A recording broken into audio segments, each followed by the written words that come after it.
Hi, welcome back to The Vision Within. Please visit us on the Vision Within YouTube channel and our Facebook page, Rising Tides Global, for all of our videos. I'm Lisa. Loretta. I'm Lori. And I'm Katrina. And we're so excited that you're joining us because we're going to get into kind of a hot topic. We're going to just kind of lay it out there to people. We're going to get into this whole idea of artificial intelligence and where is it taking us? Mm-hmm. You know, how does it affect our mind and our heart? How does it affect our daily lives? And, you know, what really is it? And how does it play into this whole idea that everything's energy, frequency, and vibration? Mm-hmm. So with that, Kat, you want to kind of kick us off with some of your downloads recently? Sure. You know, I look at some of the wonderful ways that artificial intelligence on the base level, especially on my phone, how it brings me conveniences that I appreciate. Like, you know, music might pop up that says, hey, you might like this. Or, you know, movies on my Netflix that say, oh, you recently watched this, you might like that. There's a 98% match. Or, you know, those kinds of things that make it easy for you to kind of filter through the clutter, and that's sort of done for you. And so those kinds of things I appreciate. They're sort of extemporaneous. They're kind of on the outskirts. They're not necessities of living. Or how I might go walking into a particular store and then walking into a different store and all of a sudden there's an airdrop coupon for the store I was just in. It gets airdropped into my email and I'm like, oh my gosh, that's so cool. How did they know I was there? Right. You know, when I think about it, it's a little Big Brother's watching for me, but I appreciate the convenience of it, and I do appreciate it at that level, and I think that, you know, there are ways that we're getting another opportunity, at least it's my understanding and my kind of outlook as I sort of look into history, that, you know, we've gone down a road before where we allowed technology and our brain work, our mental acuity, and technology to really sort of overtake our heart and our heart energy.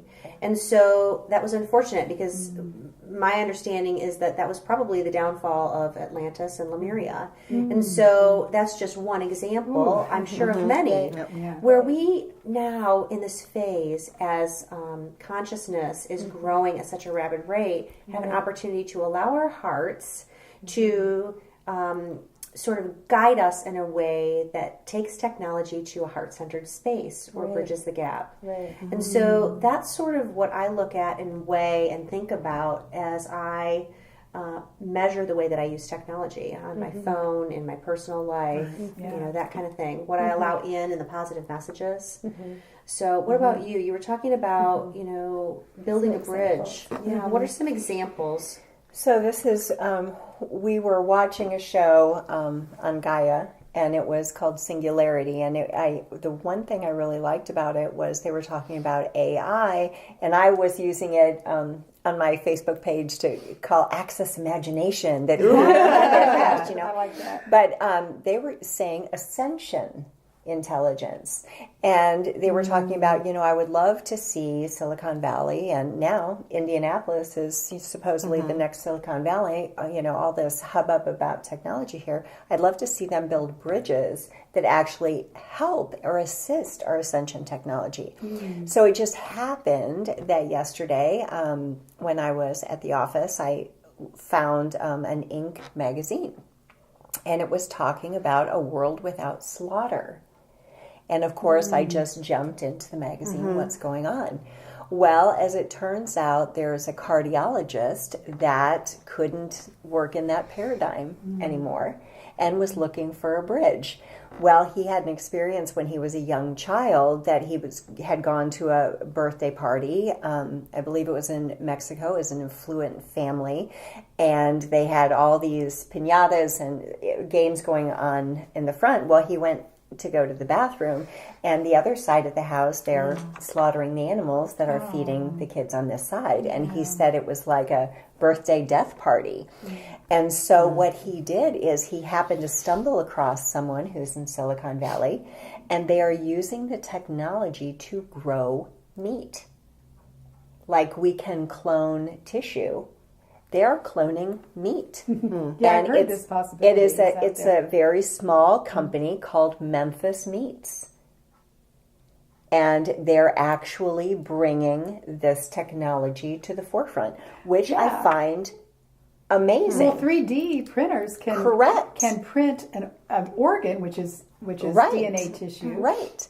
So they're actually using incredible technology with heart for the good, to create a world that is different. And we've talked before about like vibrational healing, and in the show we were watching, she was talking about, getting the left and right hemispheres. Hemisync technology. Right. So we already know that Hemisync technology is out there. There are so many opportunities to use technology similar to what Tesla did, to time travel. And Wayne Dyer talked about in the foreseeable future, we would be able to fax ourselves somewhere and bilocate. What's Hemisync for the Hemisync is a technology where you have two different, either people talking in two different ears or different sounds coming in two different ears that are creating conversation between the left and right hemisphere and bringing them into balance. So that technology is a bridge. It's right. It's a bridge, and it balances it balances the left and right hemisphere, which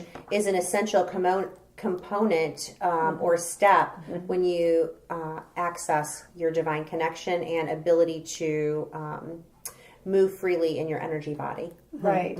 And so that's part of it. It's another reason when you connect the front and the back, an easy way to do that during meditation is to put your tongue on the roof of your mouth and allow it to rest there, and it connects front and back hemispheres of the brain and the body. So Hemisync does that as well. This technology has been around used by the government for years and years. That we know that through Tesla, the little semicolon or the little apostrophe kind of things, and again another story on deep space where the son and the father jump into the wave of electrons and they bilocate somewhere else. So we know that this is possible, but that also then would get rid of airplanes and fuel consumption and things like that, which would take special interest groups out of the picture that fund a lot of government programs. So it's like, how do we use this technology on our own and just start connecting people together that really want to use some of this great technology for good stuff. Loretta, what do you think about inner technology versus outer technology? Outer being what we perceive to be the artificial intelligence, and inner being this ability within us to bilocate somewhere or have mental telepathy or remote view.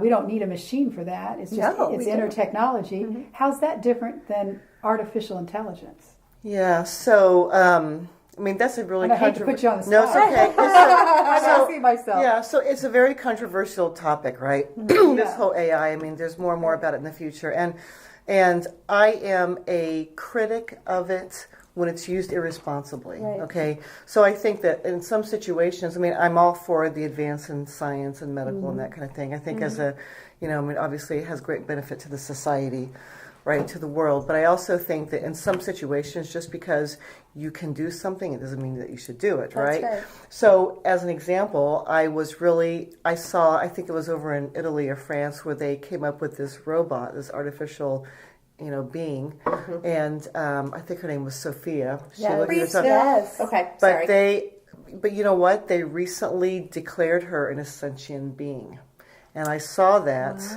and I thought, that's, to me, I didn't like it. A sentient being, and I didn't agree with that, because if we can take artificial life forms and say that they're a sentient being, then does that devalue ourselves as a society? Does that place the value of human life lower, right? It's almost like these sci-fi movies are coming to real life. Yes, really, and so I have a real problem with that kind of thing. Yeah. I also have a real problem. I would not eat artificially created meat. Personally, because from a genetic perspective, I want my cells to be pure so that they have energy. On the other hand, I think that the transportation... so let's find a balance. But whatever we do from an artificial intelligence perspective, let's make sure that it's in the that it's in the benefit of the society as a whole, and also individualistic. You know, you talk about having some of the stuff where some of our jobs are being replaced. Right. Well, we already have a large jobless population, Right. and so what will that do? It's already a depressed population, right? And they don't have self-value. So what's that going to do? I mean, so you know, if we're going to do these things, we really need to almost do like a risk analysis or a risk impact on what will this do to society 3 years down the road, 5 years down the road. I agree 10 with years. that. I think you know what was shocking to me to learn were two things. First of all, she was declared a sentient being, but before she was declared a sentient being, the UN had already passed laws that say that because they were concerned about the ability and decision making that an AI or robotic would be able to make decisions based on. So there is already a law in effect in the UN that says that if a human being asks, an AI must tell its reason for a decision making process. This is the Terminator all over again. It's Skynet. And it's HAL in the Space Odyssey. Yes, it is. HAL took over and made the decisions. Yeah. Right, you're right. The computer. Right. Yeah, so that's part of it. And I think when you take the divinity, the God spark, I agree. out of I was just going to anything, say, where's the God spark in this sentient being? Right, There's not. I think when you start messing around with divinity, honey, you're going to get some Yeah. trouble. That's right. Yeah. That's right. And so In many ways. So that part of it is a little bit concerning. I think there's still an opportunity for us to build a bridge, and what that tells me about technology. One of the things that everything I've been reading and researching and looking at says that you know, AI can reason and decision make and analyze quicker than the human mind can. Sure. What it can't do is replace our heart and our hands. Right. And so from the job perspective, I see there being a big return of skilled trades. What concerns me, though, and was shocking to me, is that people like Elon Musk, who've warned against what is going to happen eventually, and Bill Gates and some of the other co-founders of Apple and other companies, you know, profess to say, oh my gosh, you know, AI is going toward a place we don't want to go. It is the devil. But then they're investing billions and billions of dollars. They're proliferating the very thing that they're worried about. And the sad part to me about that is that there's some other driving force besides a heart-centered consciousness, because those gentlemen profess to warn everyone about this. Oh, I'm spending all these millions of dollars on it. I'm going to market to you and spend billions of dollars on marketing. Don't use it. Don't you use it, Meg Humphrey. So I want to say, you know what? You're squarely in the driver's seat where you can choose a different path. Right. Yeah. And you're not. What's the ethical foundation? There needs to be some type of governance on this from an ethical perspective, right? I think it's up to us. It's up to each individual whether we, you know, choose to buy that product or not. But these things are happening sometimes without our knowledge. Yeah, I mean, they you know, are. there's all this research going on, and these like 5G is being rolled out in all these cities, and it's like this super Wi-Fi, and it's causing all this electromagnetic field to amplify, and it can affect our heart, our spark. Sure, absolutely. What about people even with like pacemakers? I Well, mean, seriously, it's going to that. Yes, I mean, you know, so everybody's doing these things and these advances, like in the name of technology or the name of, you know, but really, who's doing the risk analysis on what this does from society? I don't know. That no one's going to do a risk analysis because they're too busy looking at the dollars. And I think we are the risk analysis. Right. We are the ones who vote with our dollars. We vote with our, you know, with the way we choose to spend money and where we spend it, and you know, reading the fine print when something flips up on our phone that has a thing where you can scroll to the bottom and just say, I agree. I want to know what's in there before I'm agreeing. Thank you very much. Right. And I don't want to have to call my lawyer to be able to decipher what it says, P.S. Right. So I think we get to vote in that way, and we get to choose. You know, last night I was looking. I tried to look for a phone because I have a lovely iPhone, which I'm crazy about. However, I just keep thinking. I don't need this phone to make all these decisions for me. Right. I would just like a phone. I don't even need to access the internet. Like, Right. I'm on the internet enough Well, at work, so I would just like texting and phone. That's it. Okay, Contacts. so That's it. weird thing that happened, and it Can't find one. like brought my attention to it. So this was a couple weeks ago, and I was with Sarah. She was actually at the house, I think, my daughter Sarah. So I had my iPhone out on the kitchen counter, and I said to her, "Hey Sarah, blah blah blah." Oh, The phone clicked on The Siri and said, kicked in? "Siri, what?" Because it thought I said, "Hey Siri." So it's listening all the time. All the time. Yeah. Right. Right. Yeah, if you say a word you haven't said in a while, or a person's name, you'll start getting emails about that person, like Right. a junk email or whatever. Yeah. But Right. the thing, I'm harkening back, because I feel like we're in a fear up, dumb down program. That's in our hard drive, and we access Right. it all the time. And so the latest thing to fear us up is this artificial intelligence hoopla. Yeah. And, if it's not enough to feel fearful about war and chemtrails and GMOs and all this stuff, Right. now all of a sudden, the new kid on the block is this AI. because it's really getting in front of us, in front of our face, and what's Sure. it doing? And we all seem to be fearful. I mean, it's like Elon Musk said, "You've got to be scared of this, but I'm going to do everything I can to sell it to you." Right. That's kind of a contradiction, or a blatant contradiction. Sure. The point, I guess, I'm saying is getting back to Nikola Tesla. To understand the universe, you go to energy, frequency, and vibration. And so I can play in this realm and buy this iPhone or that smartphone or whatever. But the key is, if I have a high vibration in that moment, and in Right. the next moment, and the next moment, I have nothing to worry about. I have nothing to fear. Right. So I guess I keep going back to that bottom denominator. That am I creating this fear for myself? This fearing up? I just want to escape and dumb down. I don't want to know about it. But either one is not good.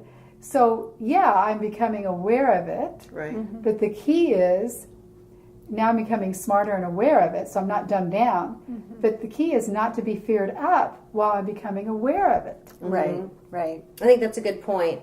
I don't know that I fear it as much as I'm aware of it. And I when I look at my phone and I look at all the stuff that's on this phone that I never use, I'm just like, do I really need to be... Do I really need this many distractions on my mobile device? Right. Yeah, and that's the key. It's a distraction It is a for our inner distraction. spark, for our heart to lead the way, Right. and tell Right. all all this artificial intelligence inside and outside, lead the charge and tell the artificial intelligence what to do, or the inner technology. I think all of this is a distraction, and I'm fearful all the time of artificial intelligence. I mean, that's the new kid on the block for me. Yeah. It's like, oh wow, what? No, Lisa. Get back into the heart. Nothing to fear.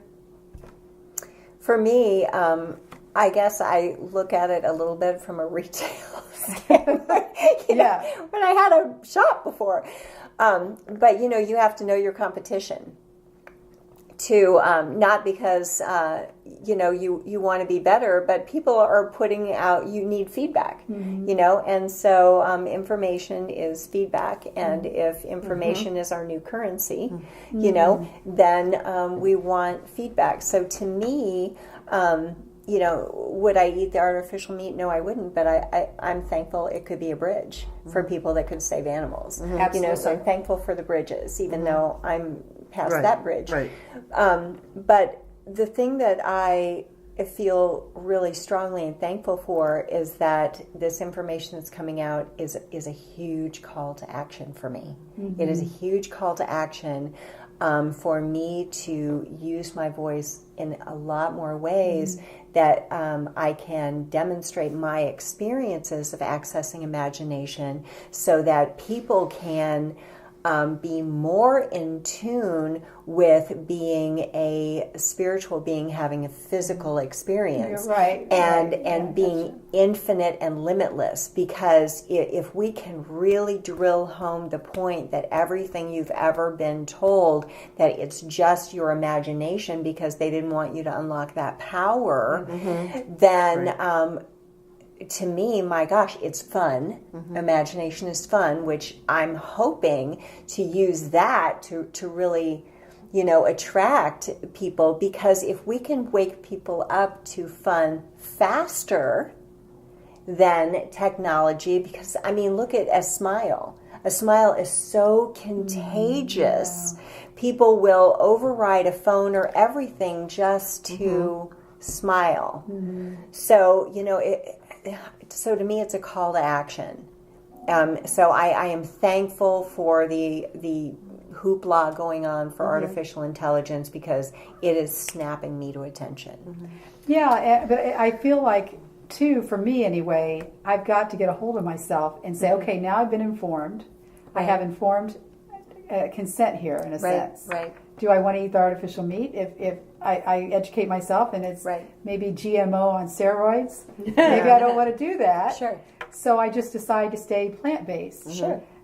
Because I am grounded here in this game. Sure. And there are rules to the game that I have to adhere to. At the same time, if I can continue to play the game in the highest frequency possible, I find that I go to those areas of the game that are much more good and joyful.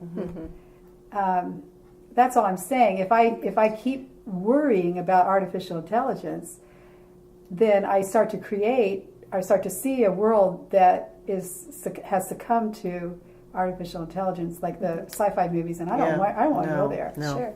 So can I ask you guys a question? Simple yes or no. Just curious. Might segue into the next segment. We don't know, but it's a good question. So, do you subscribe to the understanding that if you keep your frequency, or if you maintain a high frequency, that nothing else is going to impact that? Like, that nothing else will touch you? Yes. Not always, no. Absolutely. Okay. Because I've had it work miracles in my life. I have examples. Okay. I mean, I've actually experienced that. Yeah. What about you? It's counterintuitive, but absolutely, it's not denial. It's the Nikola Tesla understanding how this universe works, the binary nature of it. I'm not sure yet. That would be my answer. Yeah. I'm not sure. Yeah. That's why I asked the question, because I'm like, I can see how maintaining a high frequency would be a good thing. And I can see how when you're in your physical body, there are other things that influence that. And so it takes more energy to maintain it at a high level. Yes. Well, you mentioned many episodes ago that at work you heard that people think negative thoughts, which is a low frequency. 77%. By the time that we're 11 years old, remember? How much? 70%? By the time that we're 11 years old, 77% of the information that we receive is negative information. Well, but that's low frequency. Right, but the thing is that, going back to what, you were saying about not being sure and talking about this meat. Yeah. So we know for a fact that if we eat nothing but junk, it lowers our vibration. So that's why we try to. So why would you not think that anything going on external would also do the same thing? Because it affects you at a cellular level, right? Sure. Well, again, it's all energy, frequency, and vibration. It's not really here. It's what I am projecting out, and then I perceive it. And it's a very interesting way to view it. But I really understand that now. Now, do I practice that? But I think we're talking about two different things, really. I think you're talking about the energy of perception, and I agree with what you're saying. Yeah. But I think what Kat meant is making informed decisions. No, I think it's like when you have all of these activity from like you got big companies, that are building like these big satellites, and they're doing this for the frequency. You talked about the 5G. Don't.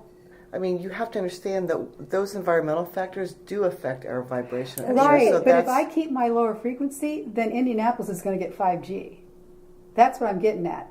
If I keep a higher frequency, I will be living in a place where 5G doesn't impact me. I see what you're saying. So through the power of suggestion or the power of intention, then that kind of helps. I mean, just like I know wars are on this earth, but am I living in a war zone? No. So that's what I'm getting at with the higher frequency. I've seen it happen over and over again in my life. Now, do I practice it all the time? No. I wish I were better at it. I do know that if I continue to fear 5G, I will start living in a 5G environment. Yeah. Oh, sure. I agree with the fear. Yeah. Right. That's a good point. And I think the yogis are the ones that have mastered that because Yeah. they have fully realized the power of their intention and their energy, and nothing impacts them. It's why they can drink poison and they don't get sick, Yeah. not Right. even a little or bit. walk through the And snow in thank you shorts for and not walking to through that with me because I'm glad I explained it better. Yeah. Well, we have been all Okay. over, honey. We have been over the point that But this was clearly a hot topic. my frequency's low. I fear raise. Oh my gosh. Well, I think it's Okay. a good conversation. And I will tell you, my frequency's up because I'm jazzed. I'm jazzed at this really great conversation and awareness. And we talked about building bridges and how technology can really bring to us what we allow it to bring to us. Right. You know, Hemisync technology, the ability to create food, ultimately, regardless of what the food is and whether we want to participate in that or not, it really could help, you know, a lot of people in terms who are hungry in the world or don't have clean water, those kinds of things. Right. I think it's an awareness about how we want to use it, what responsibility we have to ourselves and to our communities about, you know, what we allow and what we use and how we use our own mind and allow some of the decision making to be taken over by what pops up on our phone or what pops up on our email. So again, it's choice, and we vote with our wallets and we vote with our time and we vote with our consciousness. And for some of us who have businesses, it's a wake-up call. It's a really beautiful wake-up call to remember the importance of true connection from a heart-centered place. And so, you know, AI can be, or artificial intelligence can be as much or as little a part of our next step as we have the perspective to allow it to be. And I think that's really where we stand in our power, and we are the creators of what we allow this to bring to us. So. Well, this has been a lovely conversation. We would love to see some comments from you guys at the bottom of the screen. I'm Katrina. I'm Lori. Loretta. And I'm Lisa. Please visit our YouTube channel, The Vision Within. Until next time. Thank you. Thank you. Bye. Thank you.